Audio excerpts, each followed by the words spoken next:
Coming up on Tech News Today, Google leaves Chrome passwords visible, AOL plans to take all the ad money, and unauthorized streaming to become a felony.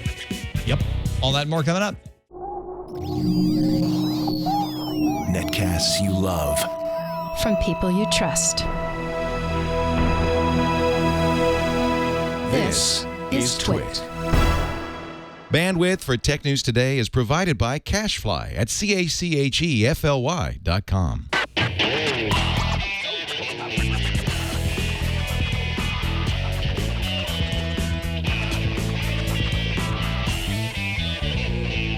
This is Tech News Today for Wednesday, August 7th, 2013. Tech News Today is brought to you by Shutterstock.com. With over 26 million high-quality stock photos, illustrations, vectors, and video clips, Shutterstock helps you take your creative projects to the next level. For 30% off your new account, go to Shutterstock.com and use offer code TNT8. Welcome to Tech News Today. I'm Tom Merritt. I'm Sarah Lane. I'm Ayaz Akhtar. And I'm Jason Howell.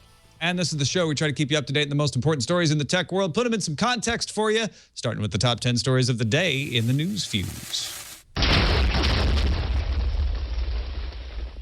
AOL will buy Adapt TV for $405 million US. Never heard of them? Well, then you probably don't buy advertising on video websites. Adapt TV is an electronic trading platform for video ads, a market that eMarket forecast will grow 40% this year, with electronic exchanges like Adapt TV growing 75%. AOL wants a cut of that. AOL also reported higher than expected revenue for Q2, mostly from an increase in ads. In an effort to compete with Facebook Messenger and WeChat and Voxer and BlackBerry Messenger, WhatsApp has added the ability to record and send voice messages in its apps on iPhone, Android, BlackBerry, Windows Phone, and even Nokia S40 platforms. 300 million people now use WhatsApp at least once a month. So perhaps the concept of voicemail is finally starting to take off. Wait. Amazon announced. Yes. Amazon announced that its App Store is about to get bigger because it is now open to developers of HTML5 web apps and mobile websites. You'll be able to find these web-based apps on the Amazon App Store alongside native Android apps. With this new system, developers won't have to bother to run their HTML5 code through a wrapper to create an app. They'll just have to submit URLs and some metadata while Amazon will do the rest. Amazon also revised its in-app purchase API that will allow these HTML5 apps to sell items using Amazon One-Click. John Carmack, the man behind id Software, Doom, Quake, you know him, will become CTO of Oculus VR. That's the company behind the Oculus Rift, the virtual reality headset. Carmack will help develop for Oculus in their new Dallas headquarters. He will not leave id Software or abandon Armadillo Aerospace, in case you were worried. LG has unveiled its new G2 smartphone with a 5.2-inch Full HD display and a quad-core Qualcomm Snapdragon 800 processor. That's the first global device to have that. The device also is LTE advanced capable, allowing for faster wireless speeds in places that support it, like South Korea. The G2 will be available across the world at more than 130 characters within the next 8 weeks. Here in the U.S., the 4 biggest carriers, Verizon, AT&T, Sprint, and T-Mobile, will all carry it. A post by web designer Elliot Kember put a spotlight on how Google Chrome handles passwords. Now, Kember, a Safari user, found out that Chrome stores passwords in one location, and a person could easily toggle the Show Hide button to see a stored password clear as day. Google's head of Chrome security, Justin Shu, said people should secure their computer user account to protect their passwords. Yahoo will change their logo September 5th, and to help you care, they're using a presumably rejected variation of the logo every day on the website for the next 30 days. The final logo will still be purple. It'll still have an exclamation point, and Yahoo says they're keeping the Yodel jingle as well. Several of the alternative designs were unveiled in a video promoting the stunt. 2 weeks after 250 employees were let go from BlackBerry's testing facility in Waterloo, Ontario, 3 senior members of the company will also be leaving. Who are they? Doug Kozak, VP of Corporate Information Technology Operations, Carmine Arabia, Senior VP of Global Manufacturing and Supply Chain, and Graham Whittington, VP of Service Operations. In an email to CBC News, a spokesperson wrote, "We're in the second phase of our transformation plan where we'll be assessing our organization from top to bottom to ensure we have the right people in the right roles with the right skill sets to drive new opportunities in mobile computing." Twitter's oft-criticized two-factor authentication that rolled out in May has been overhauled. The new system lets users verify login requests from their Android or iOS apps. Codes rely on a 2048-bit RSA key pair. Users can also use a stored backup code to verify logins if their phone's not available. The previous system used text messages and shared secrets, which could be vulnerable. Facebook Graph Search is now activated for all English-speaking members in the United States.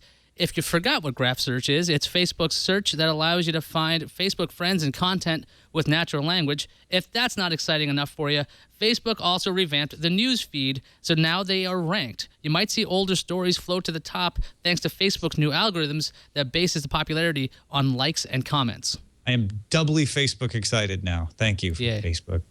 This episode of Tech News Today brought to you by Shutterstock.com, the place to go to find great stock videos, great stock images, anything you need for your next creative project, whether you're making a website, a pamphlet, an advertisement, a video. You can choose from over 26 million high-quality stock photos, illustrations, vectors, and video clips.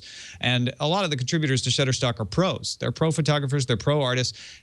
And in addition to that, Shutterstock reviews each image individually for content and quality before adding it to its library, but they're still able to add 10,000 images a day. So you're going to get high-quality stuff, and you're going to get new stuff every time you visit. They have flexible pricing. You can choose individual image packs or a monthly subscription, whatever fits your budget and your needs. And you can download any image in any size, and you pay only one price. Shutterstock gives you the images you need to bring your creative projects to the next level with a great search engine. I use it all the time for it'sathing.me, and I have to say, the search engine makes it a snap to find exactly what I'm looking for. And I'm looking for weird stuff a lot of times. So go try it out. You don't even have to give them a credit card. Just sign up for an account. Start looking for some images, maybe store them in one of their light boxes, which you can share with other users and work collaboratively on your project. And once you decide to purchase, use the offer code TNT8. That's TNT8, and you'll get 30% off any package. That's Shutterstock.com. For 30% off new accounts, use that offer code TNT8. And we thank Shutterstock for their support of Tech News Today. Joining us now on the show to discuss the stories of the day, happy to have Eric Franklin, senior editor from CNET, back on the show. Good to see you, Eric. Good to see you guys. Thanks for having me. Hey, yeah, thanks, man. Thanks for joining us. Also joining us, we had a little Twitter conversation right before the show. John Brodkin, the senior IT reporter at Ars Technica, is very enthusiastic about our first story about the Google Chrome passwords. Thanks for joining us, John. It's good to have you. Yeah, thanks for having me. This is an old thing, that how Chrome manages passwords. So what's going on? What's causing the buzz? Yeah, so there was a blog post by a web designer, Elliot Kemper, and he put a spotlight on Chrome's way of handling passwords. Now, this guy is a Safari user, and he wanted to test out a different browser for, I think he was doing some testing on his web designs. And so he was importing his content from Safari. He noticed there was a bunch of check marks that said things like bring in your bookmarks, your favorites, those kinds of things. And one of the boxes said saved passwords. That was grayed out and already checked, meaning Chrome was going to import those saved passwords as is. There's no option to not import your saved passwords. Then he went to the Chrome settings and he saw how Chrome manages passwords. He found a list of sites, and you can view a password really easily. It's just pretty simple. You see the site, and on the right side you see a bunch of dots. You hit show, and you can see your password just right there. Now, this made a lot of people angry, people writing blog posts about this. And then over at Y Combinator, Justin Shu actually wrote a response. He's the head of Chrome security. He said the simple fact is that you need to lock your user account if you want to protect your information. If you don't do that, nothing else really matters because it's all just theater and won't actually stop anyone willing to invest minimal effort. Now, obviously, Firefox and Safari do other things to lock down your passwords. John, should people be freaking out? Because I could have sworn Chrome's been doing this forever. As far as I know, they've been doing it forever. I don't know if it has been a feature since day one, but it's not news. It wasn't just discovered. It's not a security flaw. It's a design choice that Chrome has made to make it easier for users to access their passwords. It only becomes a flaw when someone has taken complete control of your computer, in which case you're screwed anyway. Now, but I do think, though, that Chrome manages passwords in a different way than Firefox and Safari and Internet Explorer. It does make it a little bit easier to access passwords in plain text, and there's no option to set a master password that would be separate from your computer's password to protect them. For that reason, I do think I don't think it's a great idea to use Chrome's password manager. I think it's much better to use something like 1Password or LastPass, which are things that are really designed for password security in a way that maybe Chrome's password manager isn't. If anything, it's just a good lesson to use a real password manager and sort of unclick that checkbox that allows Chrome to store your passwords. Yeah, but should Google have any other kind of pop-up that says, okay, we're not going to have these encrypted, your passwords will be visible if you go through like 3 clicks or 4 clicks or whatever it might be. Is there a response of like lock down your user account? Is that good enough, or is this something because they are encrypted, by the way. The passwords are encrypted. They're just visible in the browser. Right. So assuming you have physical access to the machine, is that good enough? I mean, I think there are different opinions on this. It's not good enough to me, but I think the point is valid that a colleague of mine is making today, that if someone already has your computer, then you're already screwed anyway. It's like at that point, you've kind of already lost the game, you know? So it's more about putting a real password on your computer and ensuring that you don't have any viruses, which is, you know, stuff you should be doing anyway. I get what Google's saying. They're saying, look, there's articles out there how to break into a Mac and use the installer CD to gain root access, and how to bypass the Mac firmware password, right? I mean, there's easy ways for people who have physical access to get this stuff, whether you have visible passwords in Chrome or not. So they're saying that's just security theater if we give you a master password to Chrome. But I also see what individuals are saying, which is, I'm not worried about the people who know how to break the firmware passwords. I'm worried about other people who just kind of like use my laptop as guests in my house, or maybe jealous spouses, et cetera, et cetera. Why make it easy for them? And to them, I say what you said, John, which is use a password manager, use LastPass, use 1Password, something like that. The other thing is, right, I do think one thing Chrome could do is just to make it more visible that your passwords are stored. I think it sort of does it by default, and you kind of have to go into the settings to figure this out. You know, the fact that people are surprised today does show that Google could do a better job just telling people how they store their passwords and what your options are.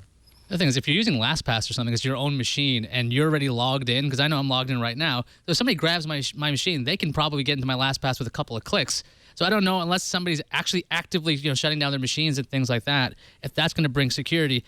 This idea that Google's saying security theater, saying this is a bunch of nonsense unless your user does this, or user's locked down, it seems a little callous, and I'm just wondering if that's going to cause more of a backlash against Chrome, just because the response, while reasonable, seems very much like you're supposed to be doing good security anyway. And I think the people who pay attention to these stories are mostly techies like us, so I don't think it's going to have that huge an impact. And you know, those of us who pay attention will figure out that, you know, people like using Chrome, they'll keep using it. They might turn off the password storage and use something else. But other than that, I don't think it'll have a big impact.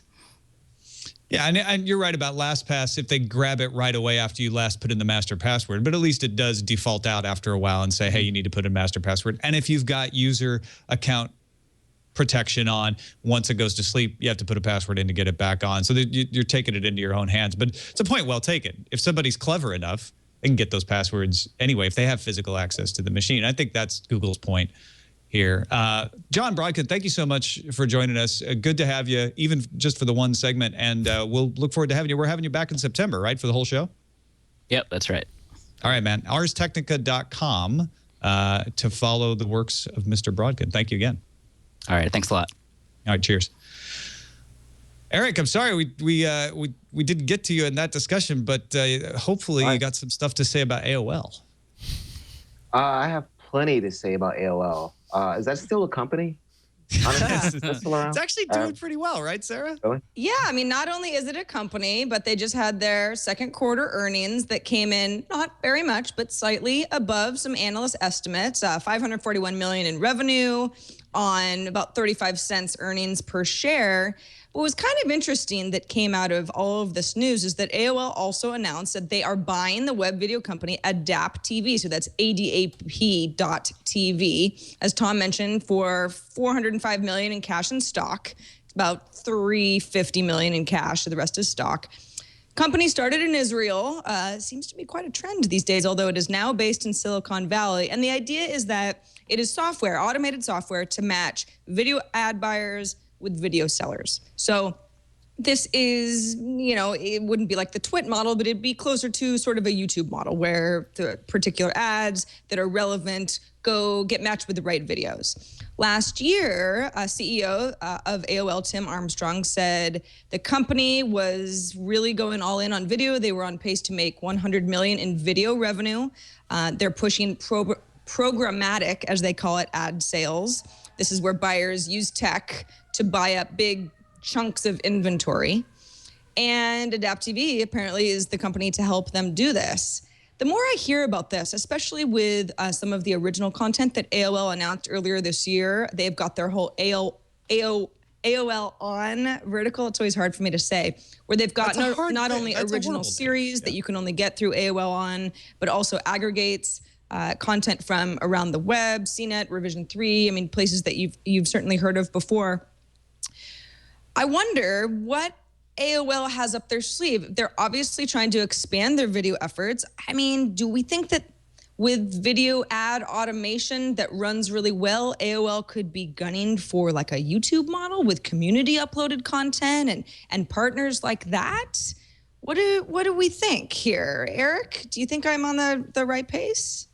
I mean, I don't know. I mean, if AOL went the YouTube route, my question would be, what could they add that YouTube doesn't already do? Like what like kind of unique features, or what's going to be appealing about the AOL YouTube? Yeah, I don't know.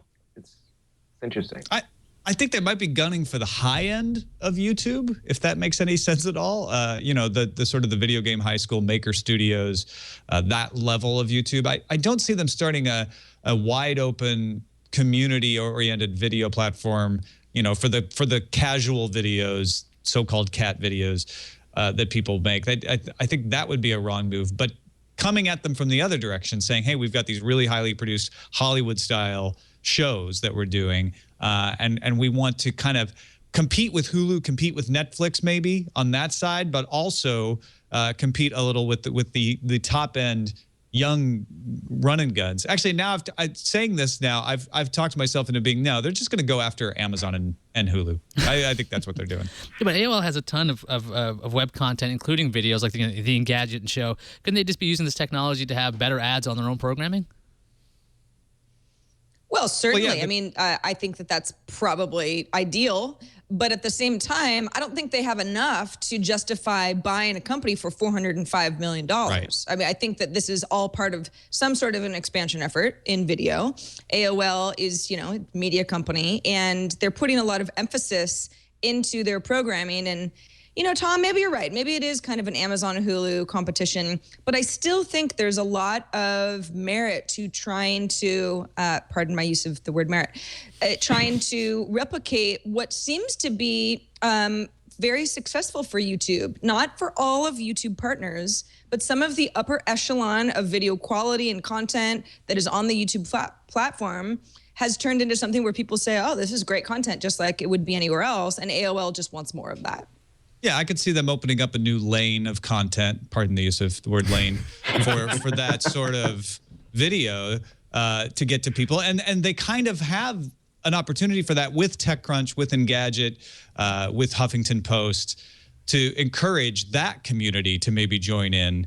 And maybe they're saying, hey, YouTube's got the comedy and the entertainment area locked up. Maybe we can get some of that high-end amateur/pro news and information content. All right, so let's talk about Amazon and their app store for HTML5. We mentioned it in the news fuse. This is pretty great. Is this the beginning of the end of the walled garden, now that you can just make your mobile site, send the URL and some metadata to Amazon's app store, and boom, you've got a real HTML5 app in there that doesn't just work in the Amazon app store? Eric, have you wrapped your head around this yet? The idea that HTML5 finally is got a store. Yeah, I haven't wrapped my head around it. Maybe you can explain exactly how this is appealing to app makers.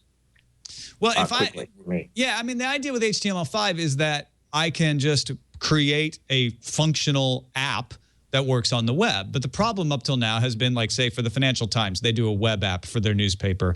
I have to go through this process on iOS where it's like, here, pin this to the desktop and then ask for permission for extra storage, et cetera, and it's not findable in the iOS App Store. Same for Android. If you make an HTML5 version, you either have to go through that or you have to, for both stores, wrap it in a container and make it a native app, even though it's written in HTML5. In fact, Facebook moved away from that because they said it wasn't very good. And a lot of people said, well, that's the end of HTML5. It was the end of HTML5 as a preferred method of creating a native app. But this says, oh, well, now you just write the code once, and then you submit it to the Amazon App Store.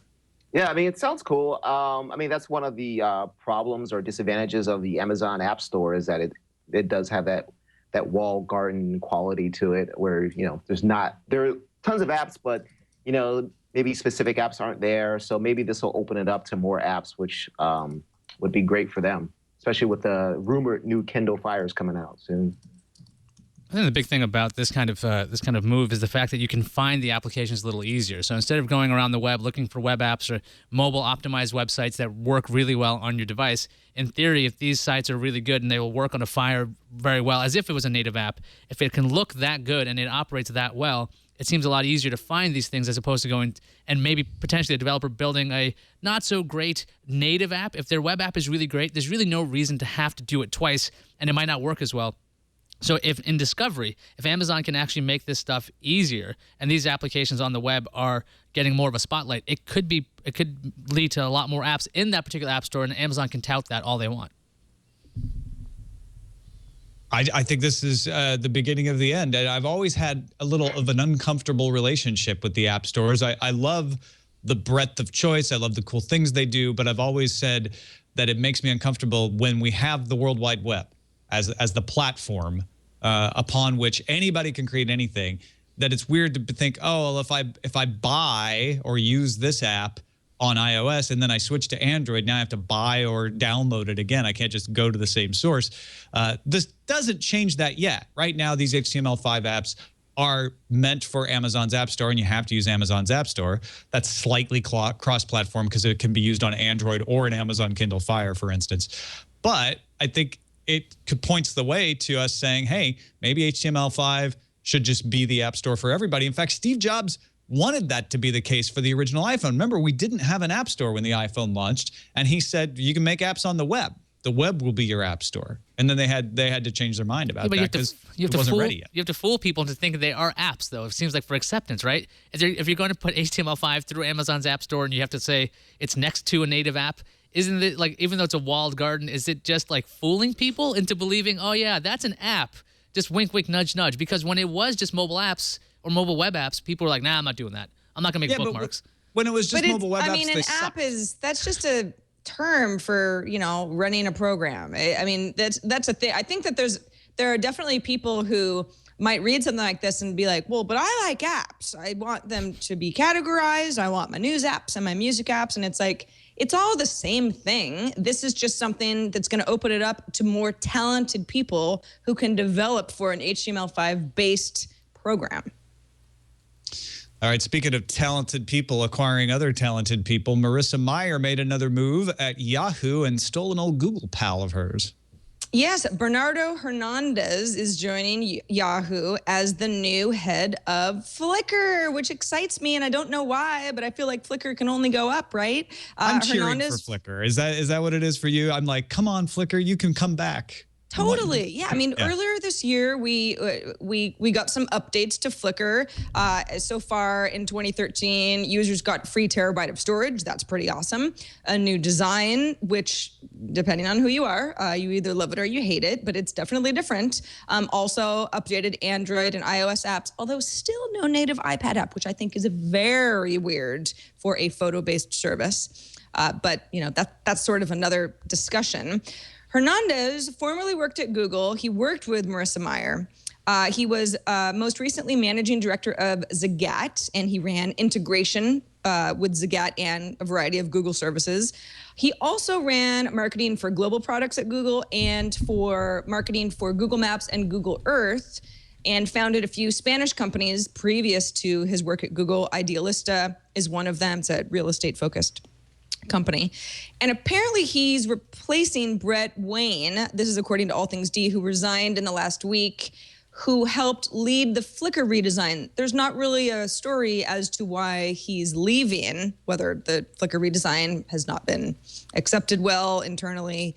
But apparently that's something that Hernandez is going to step into that role. And Tom, I'm with you. I mean, I get really excited every time I hear about updates to the Flickr platform, just because I used to be such a loyal Flickr user. But honestly, I logged in this morning just to kind of like get my bearings around the service, and the redesign is jarring. I don't get any comments on any of my photos, even though I upload them regularly. I'm not exactly sure what we need over at Flickr in order for it to become this fun place again. I'm wondering, I mean, we've got Instagram, we've got, people upload their photos to Facebook. There are a variety of places that are not necessarily focused on high quality, digital SLR type of stuff, which I've always sort of felt that Flickr was best at. Do we feel like we need a Flickr anymore, or are there just too many competitors that do great stuff on mobile already? I'm curious. Yeah, I'm curious. You guys, Sarah and Tom, you guys are talking about Flickr, saying that, you're hoping that it comes back, and it was this really fun and exciting place back in the day. I've never used Flickr, so I'm really curious, why you have this attachment to it? Why not just accept Instagram and Facebook, like Sarah said, as the new platforms? What was so cool or different or unique about Flickr back in the day? It was a simpler time, Eric. It calls us back to the olden days, the good old days. I know. The days of the blink tag. Yeah, the days of the blink tag. I think it's somewhat sentimental. There was also that fight between Instagram and Twitter, which left me with a bad taste in my mouth from both sides of that. And that's when I started using Flickr again as my mobile app. I was like, well, forget you both. I'm just going to start uploading my photos to Flickr. But like Sarah says, there's no critical man. Nobody's there. So maybe that's why. Maybe they need a good marketing director to convince people like you, Eric. What would it take for someone like you who's like, I don't care about Flickr. I don't have the sentimentality. What would they have to do, do you think? Oh, man. I mean, something wholly different than what Instagram or, I don't even upload photos to Facebook anymore. I mean, I hardly do. I mean, you'd imagine they want to do video, right? You imagine they want to do, some kind of, I don't know, video comments. I don't know. What else can you do? I mean, we already have, location services implemented and all these things where everyone knows exactly where you took this picture and all.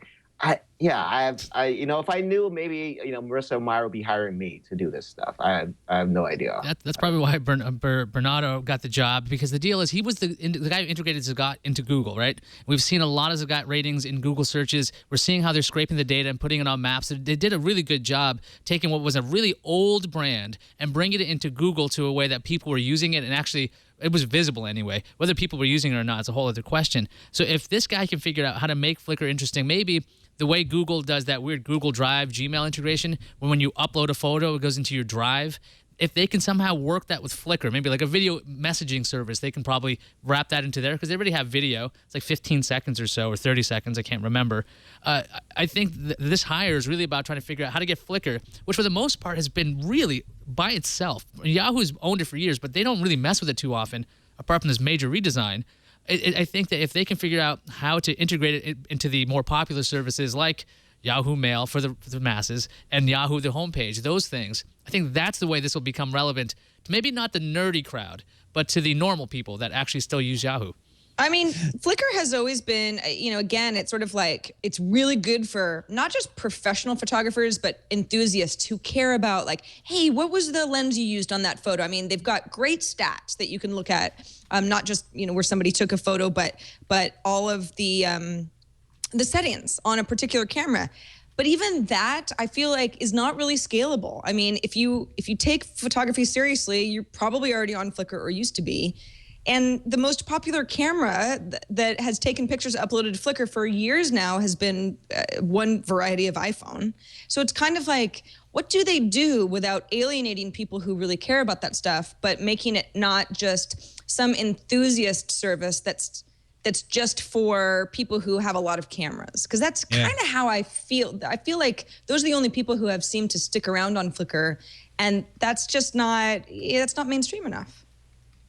All right, we've talked about AOL, we've talked about Yahoo, we've talked about Flickr, so our next story is about Microsoft Spot Watches. What's in store for them, Ayaz? It's like the son of Spot Watches, what we're talking about today. So the BBC wrote up an article today explaining some details about the upcoming Samsung smartwatch. We covered that on Monday. It's going to be called either the Samsung Gear or the Galaxy Gear. The patent filings show off a device that's got a flexible screen, a speaker, some buttons. But I think more interestingly in the article was this IDC research survey that polled 1,513 people in the U.S., and the research said that only a minority of those who answered had interest in what a smartwatch could do. The most popular application for a smartwatch that people liked was caller ID on your wrist, and only 14% said they were interested. Reading Facebook or Twitter was appealing to 7% of the people there. And Francisco Geronimo of IDC said, we also found there was much more interest in smart glasses, with features such as recording a video or taking pictures of what you're looking at, proving most popular. Now, Canalys predicted that 5 million smartwatches will ship in 2014, thanks to Apple, Samsung, Google, Microsoft. Eric, after hearing the IDC numbers, is it possible that this smartwatch invasion, could this be like the second coming of those 3D TVs? Everyone was like, there they are, and then no one buys them? Yeah, I kind of feel that way. I don't know.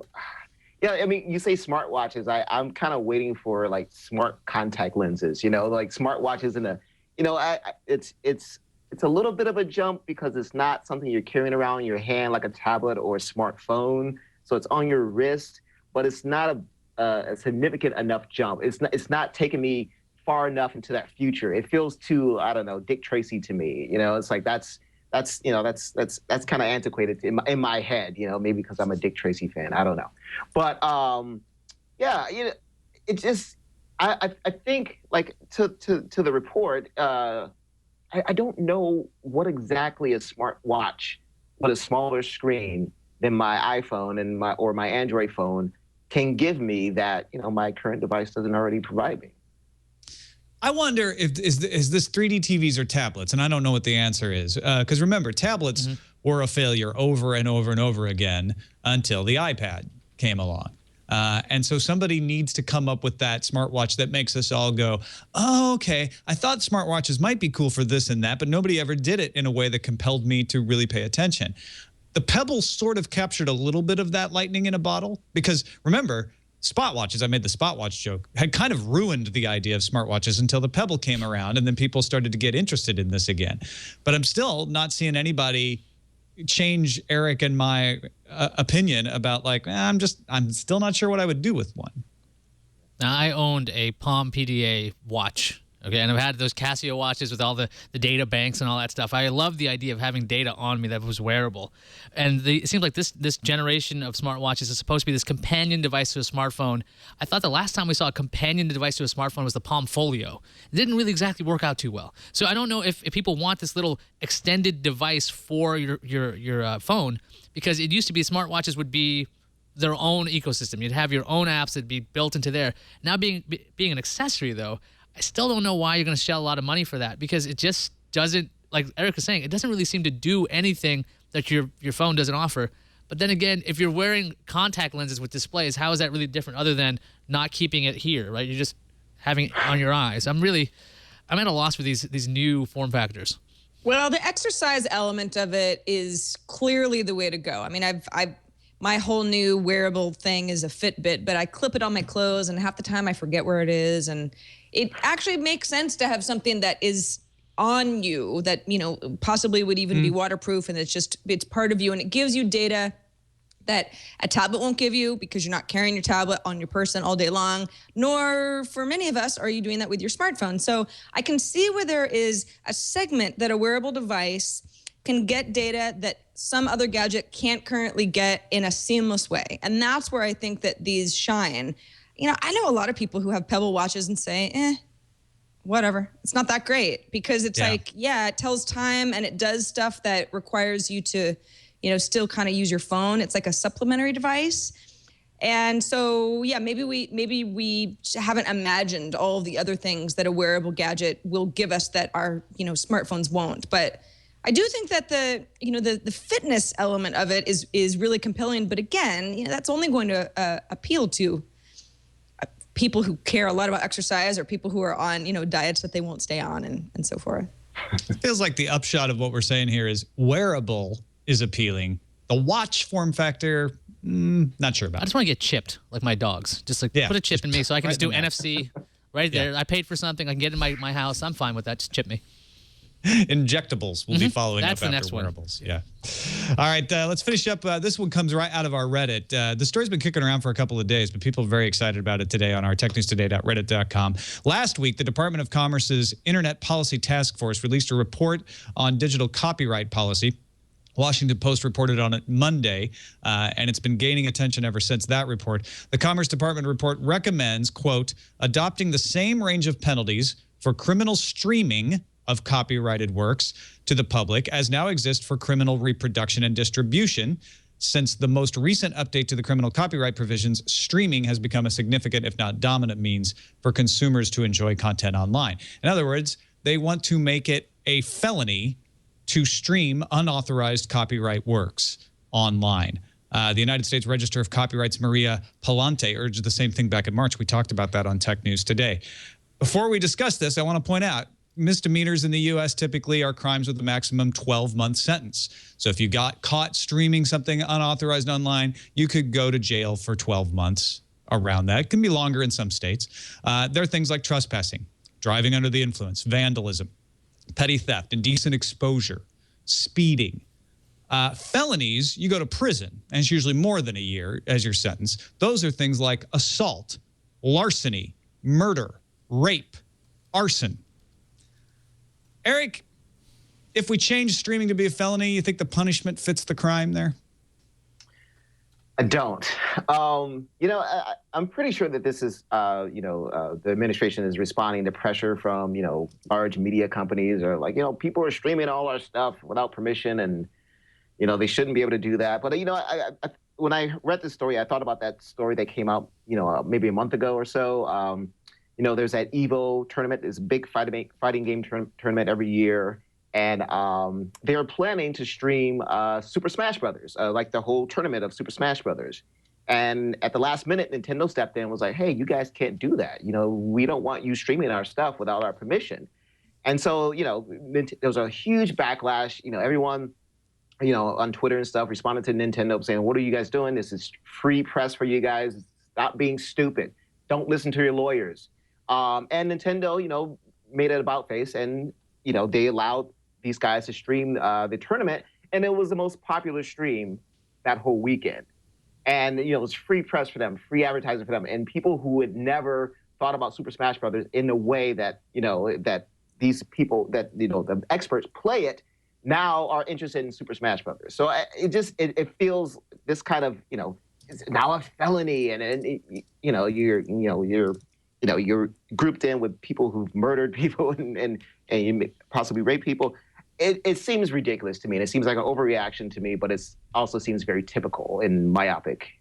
What's the crazy reasoning behind this anyway? It's like, okay, it'll be a deterrent because when people are thinking when they stream something on YouTube or Dailymotion or some other website where something was illegally uploaded and it's up there for those 10 minutes before the bots take it down, they're thinking, yes, I'm of the mindset of a murderer at that point. I don't really think it's the same thing. Even if you do that crazy, legal style reasoning of, well, it'll really stop people from doing it. It's not. It's a really bizarre concept if you're going to make it a felony. Some felonies actually carry this whole thing of where you don't get to vote anymore. So yeah, you lose some civil rights. You don't lose civil rights. I don't think it's that level of I just couldn't see the list being included. It's like murder, streaming. Like, okay, wait, who got hurt with the streaming? I don't know. You could just pay damages instead. Fines are much better. Yeah, and we're not even arguing in this case whether it should be illegal or not. We're saying what should the level of the punishment for breaking the law be, and the industry's trying to argue, and the Commerce Department's trying to argue that making it a misdemeanor just doesn't punish people. It's not enough of a deterrent. And the fact of the matter is, making it a felony is not going to make it much of a deterrent. People will hide behind proxies, et cetera, et cetera. That's the way the internet works. What the deterrent is putting out things like Netflix and Hulu and making your stuff available in a legal form that's safe. That's been proven over and over. We don't have any evidence that these laws are necessary. I've seen some crazy laws out there. There was one, I can't remember what state it had, but it was like a death penalty for trying to commit suicide. It's like, it doesn't make any sense because it's obviously what you wanted in the first place. So having crazy laws is not unknown, but this is just as silly. All right, let's move on to the randomizer. Had a straw poll today for 2 stories in the randomizer. One, Korean buses now wirelessly charge as they drive, and the other, Firefox 23 nixes support for the blink tag. Very sad. Well, it looks like Korean buses just stomped all over Firefox nixing the blink tag, 73% to 27%. So here we go with Electric Avenue, as they call it on The Verge. Very, very clever, Matt Bryan. It's in the road. They put magnetic chargers in the road, and as the bus drives over the road, it's an online electric vehicle. It charges the bus whether it's stopped or moving. This is what we were talking about on Buzz Out Loud years ago as being developed, and now it's here in Korea in Gumi City, 15-mile network. This is freaking amazing. I mean, this is the kind of stuff that you want built in to every road. That way you don't have to, well, then you want to pay for gas, but I guess you'd be paying tax for the electric. But still, that just seems like, why isn't this a thing everywhere? This should be a thing everywhere. Yeah, I mean, just to not have that downtime of recharging is extremely, I mean, I think that's one of the main problems, price aside, that people have with the idea of cars that charge. It's like, yeah, no more gas stations, woohoo. But you still get stuck where you're like, oh, I went 60 miles and I have to charge for a while and it's not very convenient. And so especially when it, applies to public transportation, never has to stop. Makes perfect sense to me. I love it. Yeah, those of us who've driven around in San Francisco in those electric buses with the overhead cables know how crappy that can be when the pole comes off the wire. Yeah, too. All right, enough of the wireless charging buses. Go Korea. You and your fast internet and your wireless buses keep on keeping on. Let's see what else is coming in the future sooner on the calendar. Well, Samsung's 3200 by 1800 touchscreen ATIV Book 9 Plus Ultrabook really rolls off the tongue. Was announced last month. A lot of people were like, hey, when are we getting it? How much is it going to be? Now listed for $1,400 and will start shipping on August 20th if you are interested. The Moto X is launching on all carriers on August 23rd in the U.S. Netflix has released a trailer for Derek starring Ricky Gervais. Streaming begins September 12th, so you can look at that trailer now and decide to see if it's going to be the next big Netflix hit. And finally, The Legend of Zelda: The Wind Waker HD is coming to Europe on October 4th. Now, why did they just announce Europe? I just don't understand that. They talk about not getting the world wanting more, clearly. Yeah. It's obviously ready to ship. Whatever. I guess they're still saying October. I'm a Zelda fan. Give me a break. I can be a fanboy every once in a while, right? Right? Yes. See what's incoming. I support it. Thanks, Eric. We got an email from Brian who says, Feedly did mention in the following blog post that they are planning to move SSL out to everyone, even free members. I like the service as well, so I may be getting into Pro, even though I missed out on the 8-hour lifetime membership sale. And on the blog post at Feedly, there was an update to the post that said, note, we heard the people who would like to see HTTPS be also part of the standard Feedly offer. HTTPS will be the first feature to go free when the next batch of Feedly Pro is available. Thanks for the feedback. You rock, Feedly. I love you 100% again. I still loved you like 98% before that. Good job. Thank you, Brian, for letting us know about that. And thank you, Eric Franklin, for being with us today. It's great to have you. Thanks, guys. It was fun and informative. CNET.com to follow Eric's work. What have you guys been working on lately? Anything to tell folks about? We just put up our LG G2 first take, so you might want to check that out if you're interested in very powerful new phones with minimal design features. I think that's something. Buttons on the back. Yeah, it's weird. I don't know what's going on. That whole presentation was kind of weird. A lot of singing, choir boys and stuff. Not sure if you guys saw it. I don't think you need to, but we do have that. So check it out. Yeah, don't get up in the morning and watch the LG conference if you go back in time. Just look at CNET. You'll be fine. Thanks, Eric. Thanks, everybody who submits stories on our subreddit as well, technewstoday.reddit.com. It's a place where you can let us know, hey, we really want you to talk about that story. That's why we talked about the copyright thing today. So get in there, make your voice heard, technewstoday.reddit.com. We'll be back tomorrow. Find us until then at twit.tv/TNT. Email us, tnt@twit.tv, and give us a call. Leave us a voicemail if you feel like it. You can send it to us by an MP3, or you can just call 260-TNT-SHOW from your phone and leave a message for us there. Back tomorrow, as I said, with Ken Denmead as our guest. We'll see you then.